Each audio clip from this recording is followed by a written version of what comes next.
Welcome to the Not Work Storytelling Podcast. This is the show where we untangle our myths and reweave our stories, one ancient tale at a time. I'm your host, Marisa Gowdy. I'm a word witch, a writing coach, a story healer, and the author of The Sovereignty Knot, A Woman's Way to Freedom, Power, Love, and Magic. Mythology and folklore are medicine for the modern soul. Let's hear today's story and explore why it still matters. Before we dive into this week's episode, I'd like to tell you about Storyweaver Book Coaching. This is support for memoirists, thought leaders, and creative entrepreneurs at the beginning of their writing journey. You've got stories to tell. You feel like you've got a book inside of you. Before you can weave your visions into the chapters and birth this book into the world, you've got a lot of untangling and imagining to do. And that's where I come in. I can help you explore your personal experiences, get clear on your big ideas, and get clarity on what makes your book unique and compelling. I'm here as a sounding board and a thought partner. I'll ask tough questions and also give you a safe space to land. When it's time to start putting words on the page, I can be your trusted first set of eyes, and we can begin to craft your manuscript together. Learn more over at my website, marisagowdy.com. Let's talk and see if Storyweaver Book Coaching might be just what you're looking for. Season 2, Episode 11, Walking in the Footsteps of a Legend, a personal story by Christian Bolden. Hailing from New Orleans, Louisiana, our guest, Christian Bolden, now resides in Washington, D.C. due to the catastrophic events of Hurricane Katrina.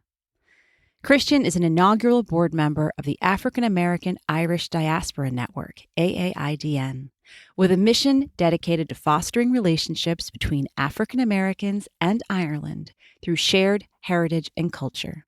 You'll hear a lot more about the organization during our conversation.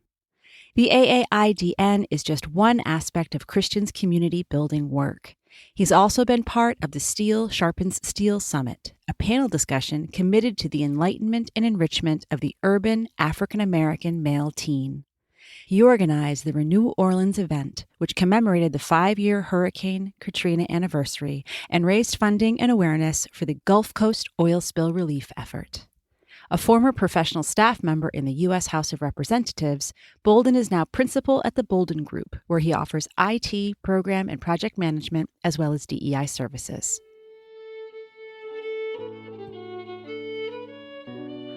I am so excited to have Christian here with us today on the podcast. Here we are nearly at the end of season 2, and you've grown accustomed to the Not Work storytelling format, which is a story from mythology or folklore, followed by a conversation about why it still matters. Well, this time we're going to mix it up a little bit, and Christian's going to share his own story of going to Ireland for the first time. And afterwards, we will follow it up with a conversation that I'm sure is going to be broad-reaching. So, Christian, welcome. I'm so glad you're here. Thank you. I'm excited to be here. Please tell us your story. Yeah, absolutely. So my story talks about my personal experience with going to Ireland. I think it should be noted that you and I met in New York at the Irish Echo event just a few weeks ago. And I think this story is kind of born out of you and I sharing with one another, right? So I'd spent time as a graduate student at Syracuse University in Ireland, namely Dublin and Cork. And it was fantastic. I really appreciated the cultural contrast, certainly between my experiences here in the United States as a native New Orleanian and having spent time in Dublin as well, right? Distinction in the dialect, distinction in their social outlook, their perspective, their culture there. And it's my first time in Europe, so my first European trip, which was significant for me. And I was blown away by the welcome, by the embrace, and I think and for that, I am forever indebted to Ireland, right? The role that they played in my personal kind of growth and certainly exploration and exposure was particularly significant at a very formidable time in my life, and I really appreciated that. I went to Ireland with really no expectations, which I think is how you should go into any country, right? Not really I intentionally did not look anything up. I intentionally did not do any research. I just wanted to kind of land and explore in the country. And I think there were kind of three things, at least stateside, that were really happening that had global significance or international significance that I hadn't anticipated being influential in my reception and or the ability to kind of start a conversation in this foreign country, right? I think the first one was one of the significant kind of, I guess, world events that was happening was the idea, at least at that time, that the United States might elect Donald Trump as its president. And I think what was interesting there was never mind your politics for a second. I think people across the globe were finding it interesting that we would elect in their mind someone who was little more than a TV star. So for many of them, their introduction to Donald Trump was through The Apprentice, the show on NBC. They didn't really have a sense of his background, have a pulse on his accomplishments, and just kind of the role he played in the American consciousness, which was kind of being famous for being famous. And in large part, as far as I was concerned, he was a real life monopoly man. You know what I mean? In terms of his disposition and the caricature that he played. And so for them, they were just kind of like, it's that guy from the TV show. You guys are going to make this man president. So that was the impetus for a lot of the dialogue that I had. I think there was another social component that was significant to the Irish with respect to my being an African American male in the United States. And that was a summer where we were dealing with Alton Sterling in Baton Rouge and dealing with the slaying of unarmed African American men at the hands of the police here in the United States. And they were really wondering how an African American male, was kind of coping with that and confronting that, both socially, psychologically, and what that kind of meant for my life personally, but the lives of many African Americans across the United States. So having those conversations was really interesting. And it should be noted for those of you that are listening that have never been to Ireland in particular, they don't have guns in Ireland. Is probably the most succinct way to say it, right? And that also includes their police officers in the armed forces there. They don't carry guns at all. So that fundamentally was a little bit jarring for them, but to see that the people who were kind of there to protect or here in the United States to protect the citizens were actually raining terror on the citizens was difficult for them to grapple with, and so they wanted to have conversations around that. And then, of course, just a few months prior, maybe a year prior, Muhammad Ali had passed, and for a generation and generations following, of course, he was a significant hero. And he was my dad's hero, my grandfather's hero. Obviously, I'm a little bit younger than that generation, but I'm certainly aware of who he is and his sacrifices personal that he made in giving up a large portion of his career at the height of his career to make a stand against the Vietnam War and being asked to go to war, right? So he was a hero, but I was certainly overwhelmed with his reach. Having gone to a European country and so many people wanted to talk to an African American male in the United States about an African American male hero of theirs, right? And what he meant for their lives personally. I remember in particular, it was a gentleman who hadn't seen his nephew in 20 years. And I'd gone into this restaurant and I just kind of leaned over and was asking about the menu and did he enjoy his meal? He certainly or picked up on my accent or lack thereof, right? And identified with me not being a native, Irishman. And certainly he really wanted to get into the discussion. He was saying, it really devastated me that Muhammad Ali had passed and what that meant for him personally, what Muhammad Ali had done and what that meant for him. Again, visiting his nephew in Dublin, hadn't seen his nephew in 20 years. They were closing out their tab. I'm just sitting down to eat. He actually stayed with me through my meal and let his wife and his nephew go on just so he could talk about Muhammad Ali. And he talked to me for about an hour and a half. And on and on, I was having these experiences as I traveled the country and the empathy that they had for the experience, for my personal experience, but also the embrace. And I was there again for school. So coming with an open mind and open heart and spending time there was really meaningful for me. And it paralleled in many ways to the experience that Frederick Douglass had, who had traveled to Ireland in 1845 as an abolitionist, and he was there to give speeches. He really found the Irish community to be empathetic there, and he thought he was going to be there for a week. Stayed for several months, gave over some nearly 50 speeches. Right, he was there for again just a few days, and he'd met the great Daniel O'Connell, who was mayor of Dublin during that time, but championed him locally. And there's a significant moment where Daniel O'Connell kind of offers his coat to Frederick Douglass, and for Frederick Douglass, he said that he found himself there, that he was overwhelmed with the generosity and the warmth that he experienced at the Irishmen and women, the Irish community while in Ireland. And I think for him, I certainly don't want to suggest that I am in any way on a level of a Frederick Douglass, right? But I think where our experiences paralleled was going to a country where the experience that we had was completely unanticipated and couldn't have been predicted.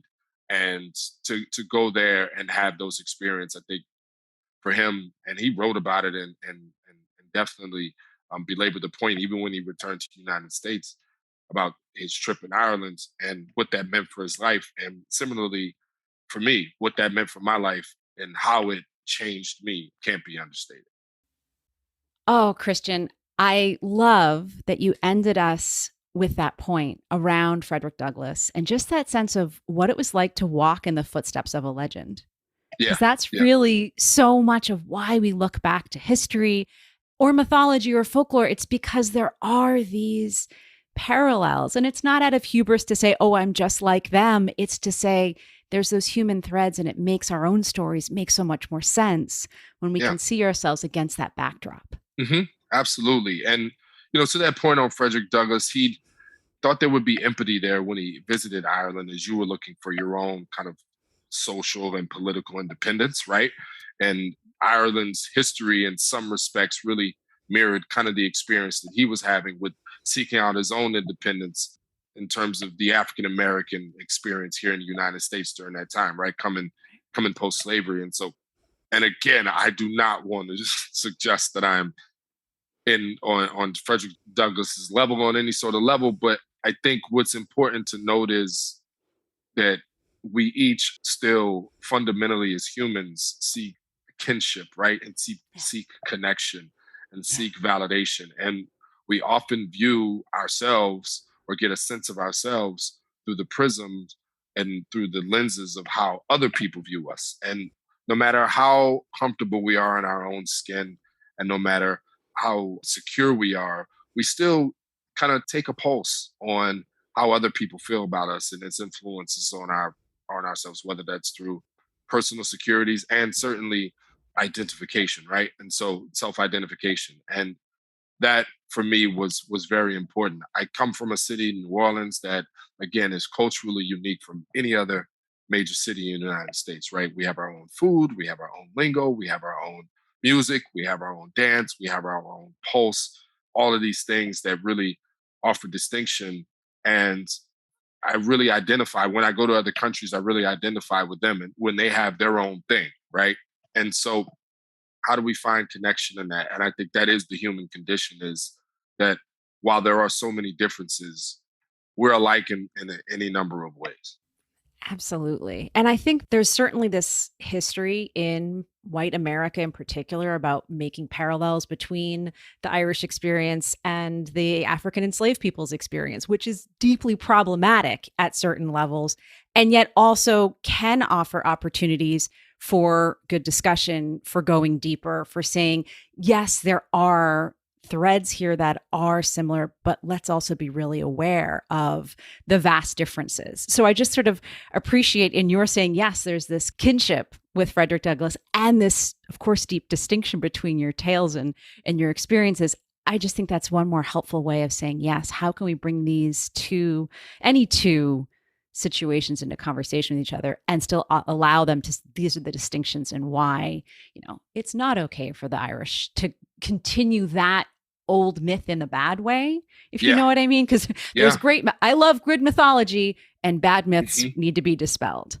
Yeah, absolutely. And then to that point, I think when you're having conversations and you have an open mind, an open spirit, and are interested and are curious, right? And I think if you bring those spirits to the table, I think it really creates a recipe for a spirited dialogue around those differences, some of those pain points, right? But identification of those similarities, and then an opportunity for growth. And that was, again, my experience there. Certainly Frederick Douglass's experience there. And that stays with me and really informed or is instrumental in informing my outlook as I kind of became a young adult. And coming from Washington, D.C., which is where I'm based, where the politics has really gotten particularly tumultuous over the past decade, Mhm. still finding commonalities with people in different communities of different races, of different creeds, of different religions, different faiths. I think that is supposed to be it's fundamental to the American spirit, right? So to find that abroad and be able to bring that back and share that with my community has been tremendous for me. Yeah. Well, that idea of curiosity in your story, it really sounds like actually this it made me curious as you were telling this. Yeah. Did you feel like people in Dublin and across Ireland would ask you questions in a different way as white Irish people asking a Black person from America? Would they ask questions really differently than you would receive from white folks in other parts of America? Yes, yes. So it should be noted that in Ireland, right, just from in terms of my appearance, I stick out like a sore thumb. There aren't a significant number of people of color in Ireland to begin with. I'm 6'3", 205 pounds, which I was one of the taller people. As soon as I got off the plane and started to walk around, I was one of the taller people in the country. So I think that invited some curiosity and invited some dialogue organically. Then once I kind of opened my mouth and they got a sense of my accent and they realized I was from the United States, it bore out even more. And what I tried to just be was just open, right? Was Yeah. just open. I had questions, right? Because I got exposed to the Gaelic games, for instance, in Ireland, and how that kind of contrasts to American football culturally, what sport means. I remember being there and there was what we call soccer, right? There was a soccer match that was there.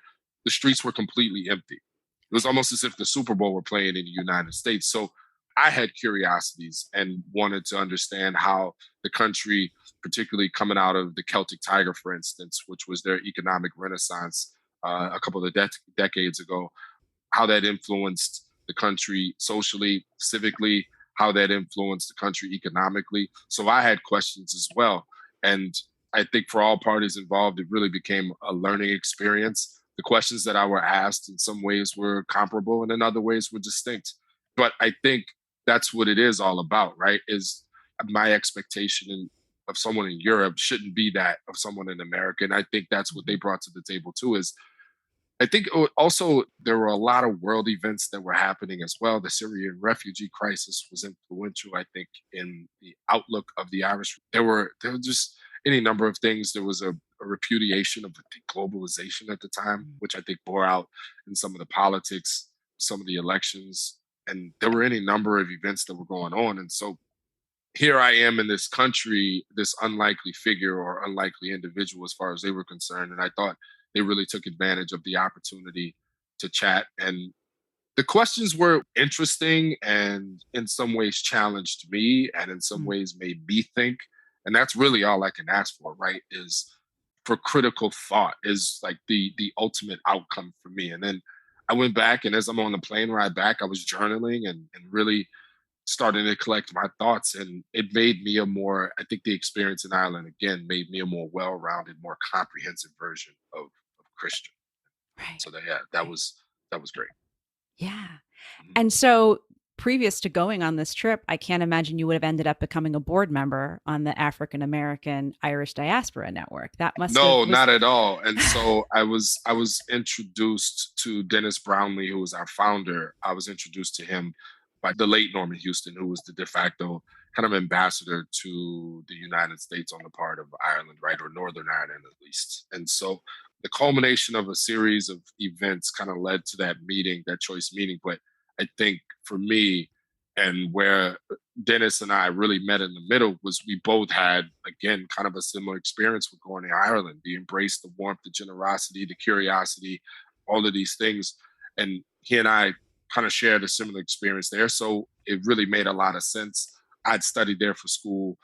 The relationship just seemed, at least on its face, seemed seamless. And then as we begin to dig and uncover, there were more and more things that we had in common that we thought we could bring to the table to really support the mission of the African American Irish Diaspora Network, which is, of course, to connect the African American and Irish communities. Little known fact, some 38% of African Americans in the United States actually have Irish heritage. So the lineage is there, the connection is there, the foundation is there. It really just needs to be illuminated and explored. And that's part of our mission, of course, or core to our mission rather. And we're really excited about the path forward. Yeah. Can you tell us a bit more about the organization and what you're working on? Yeah, so the African American Irish Diaspora Network, we're actually based in Washington, D.C., with the mission, again, of connecting the African American and Irish communities. We do that through three chief areas: social justice and civil rights, entrepreneurship, and arts and culture. One of the chief initiatives that we've actually had in Ireland is the Frederick Douglass Way, which it's the path that Frederick Douglass took as he traveled through Ireland. It's actually been not only acknowledged, but formally indoctrinated and embraced and inaugurated in Ireland. So we were really excited about that. But here we, through those three core areas, we're looking to make significant strides in connecting the communities. And we continue to do so. And we're really excited about the embrace from both the African American community and the Irish community. There seems to be a not just a hunger for more information about the connection between the two communities, but we've been a conduit for engagement. And that's what we're really excited about. And the love that we've received has been just absolutely tremendous. Yeah. Yeah.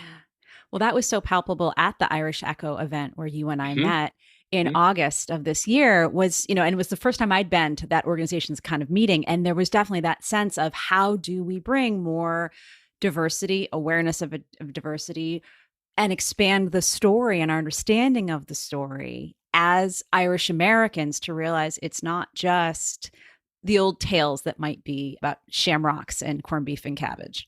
Yeah, yeah, no doubt about it. And I think diversity, one of the things we've really tried to promote is not just diversity demographically, but diversity in experience and diversity in Right. idea, which I think again makes more for a more comprehensive version of the Irish experience.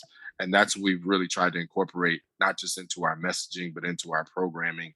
And I think that's led to the engagement that we've had to this point, which has been Mhm. significant. And there are Black Irish or Blirish, if you will, all across the United States Right. who have been looking for just this sort of environment and this sort of organization to again really illuminate not just our presence in the Irish community as African Americans or blacks in America, but to really kind of connect or draw connections to Irish identity and Black identity, and that they're not necessarily distinct, that they're one and the Mhm. same in that there's that lineage there, there's that heritage that actually exists. We've really tried to make it a mission to bring that to the fore. And to this Yeah. point, we've been successful. We continue to evolve and take on new initiatives, but certainly we have an intake valve, right? And it's open to learning more and taking on new ideas and incorporating that into what we do. And so, Yeah. yeah, we're learning and we hope to educate others who are interested. So we're excited. Yeah. Yeah, absolutely.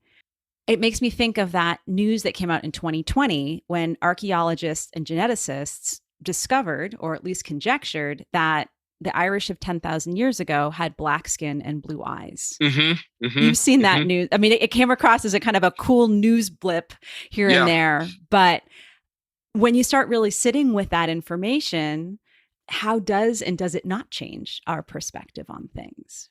Well, I think it's significant in terms of our perspective because what it does is it broadens the discussion, right? And it Right. says there's more there. Yeah. And getting back to kind of to that theme of curiosity, I think for me is, gosh, how did that happen? How did that history get lost? And then what can we do to really take that information and elevate it and really broaden it out even more so? And the shared connections are there. We talk about, for instance, some of the instrumentation that I think the Irish identify with, the fiddle, for example, right? Hmm. And drums and different things. These instruments have African roots. And so, over and over again, you go down the line and you're seeing these different components of Irish life that have connections to Africa or African Americans here in the United States.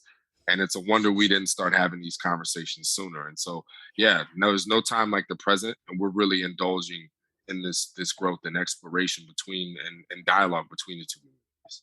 Yeah. Yeah.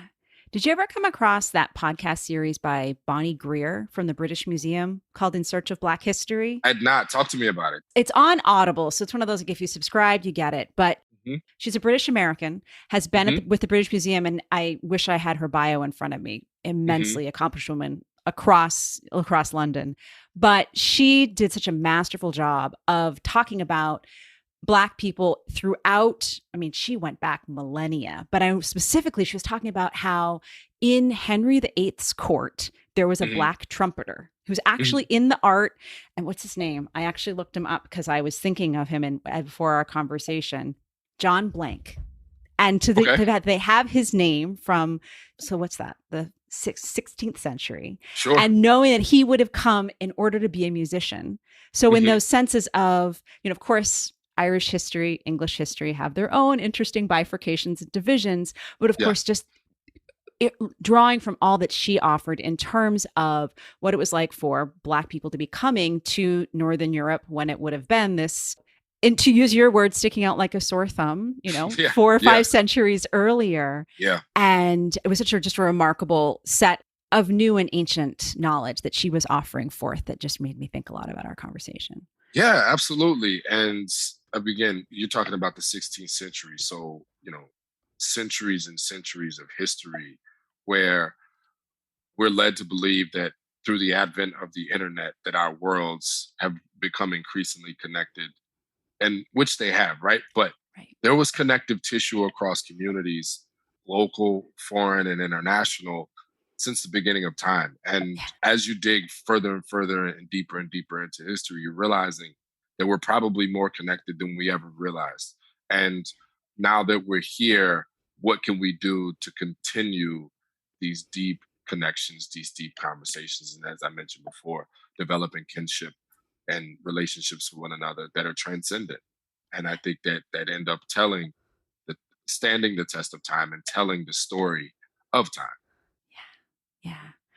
Oh, wow. Christian, I'm so grateful that you've come on the show My and pleasure. taken us on this journey with you. When you and I spoke first, you told me that conversation in Dublin was in Temple Bar, right? Yes, absolutely. Which, it's interesting when you go to other countries and you're at a bar, right? And you're like, this bar is older than the United States. It's right.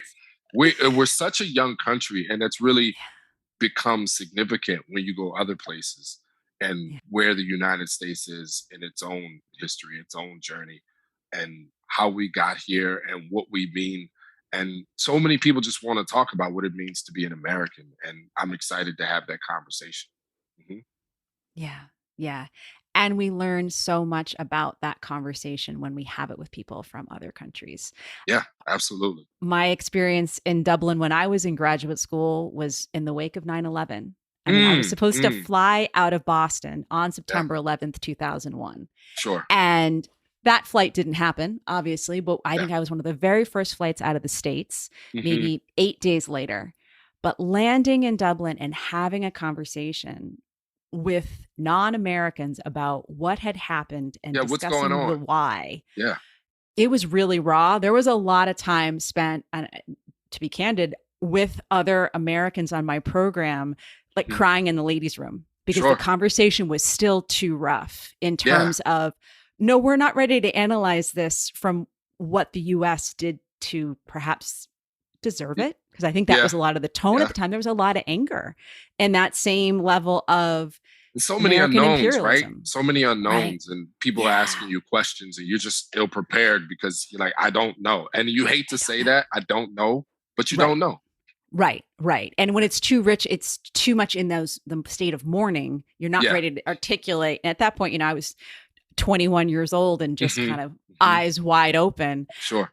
But it just reminds me of the conversations you can have in Temple Bar as an American across Yeah, time. I absolutely. think have No, always been wild. it's a great place. It's a great place to visit. It's one of the, I want to say it's certainly one of the most significant bars in Dublin, but it may be, if it's not the oldest, it's one of the oldest bars in Dublin, right? One of them, what's the other one? Oh, it's one of those. It's not the King's Head or the Boar's Stag's Head. Yeah, I forget yeah. which one. Yeah. Mhm. I lived across from Christchurch, about a Sure. mile from Temple Hmm. Bar when I was living Hmm. there. So, So you frequent there quite a bit, sounds. well, I was a pretty broke graduate student as it Ah, goes. So there was a lot of yeah. tea sipped with my German flatmate. But Yep. when we could afford it, we'd make it out. But there was a lot of Dutch gold beer drunk Hmm. while watching a very tiny TV when the Yeah. World Cup was on. So, Yeah. Certainly, certainly, certainly. Certainly. yeah. Well, Christian, thank you so much for coming and sharing your story and helping to draw all these connections. I love how the word kinship has really woven through this conversation. No, thank you for having me. Yeah. Oh, you're welcome. You're welcome. Can you tell our listeners a bit more about where to find you and your work and the organization? Yeah, so www.aidnnet.org, that's AAIDNET.org, is where you can find the African American Irish Diaspora Network. Of course, you can find me on LinkedIn, Christian Bolden. I am also on Instagram, Chris VS Christian, right? And I can be found on Twitter at Christian Bolden as well. So thank you for having me. I'm so happy to be here, and I look forward. We got to do this again. Let's do it. Thank you. Thanks. Thank you for listening to Not Work Storytelling. Please subscribe and review the show on your favorite podcast platform, and do share this episode with other lovers of myth and story. By the way, everyone is a lover of myth and story, even if they've forgotten. You can find out more about my writing, my book, my courses, and how to work with me as a coach, as well as my online community, The Heroine's Knot, at marisagowdy.com. Follow the show on Instagram at NotWorkPodcast and join our listeners group on Facebook. Gratefully, I live, write, work, and record this podcast on the ancestral lands of the Munsee Lenape tribe, whose name means original people. Remember, ancient stories are medicine for our modern maladies, and your stories can help heal the past, anchor us into the present, and create a more beautiful, sustainable future.